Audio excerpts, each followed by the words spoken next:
അല്ല, എന്താ ഉദ്ദേശം? പ്രത്യേകിച്ച് ഉദ്ദേശമൊന്നുമില്ല, ഒന്ന് കുളിക്കണം. എന്തേ? നിങ്ങൾ ഇങ്ങനെ കുളിച്ച് കുട്ടപ്പനായി ഇങ്ങനെ ഇരുന്നോ? ഞാൻ എന്താ വേണ്ടെന്ന് പറ. എല്ലാ പിള്ളേരും ഇതേ വെക്കേഷൻ ക്ലാസ്സിന് പോവുകയാ. ടിൻഡുതാ ചുമ്മാ കറങ്ങി തിരിഞ്ഞു നടക്കുന്നു. പാവം, അവൻ കളിച്ചോട്ടടി. ആകെ കിട്ടുന്ന 2 മാസല്ലേ. ഓ പിന്നെ ബാക്കി 10 മാസം വലിയ പഠിത്തല്ലേ. അവന് ഈ 2 മാസം പഠിച്ചു കിട്ടണം, അത്രയല്ലേ ഉള്ളൂ. അവനെ ഞാൻ പഠിപ്പിച്ചോളാം. നിങ്ങൾ ഈ മുടിഞ്ഞ പിശുക്കോണ്ടല്ലേ ഇങ്ങനെ പറയുന്നത്? ആണെന്ന് വെച്ചോ. അവനെ പഠിപ്പിക്കുന്ന കാര്യം ആലോചിക്കുമ്പോഴാ ദേ ടിൻഡു, നിന്റെ തലയിൽ എന്തോ കേറുന്നു. അച്ഛാ അത് വിട്. എടാ, കാര്യായിട്ട് പറഞ്ഞതാ. ദേ ഒരു കട്ടുറുമ്പ് കേറുന്നു.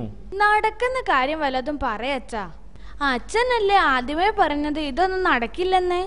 ഞാൻ ആദ്യം എന്തു പറഞ്ഞെന്നാ?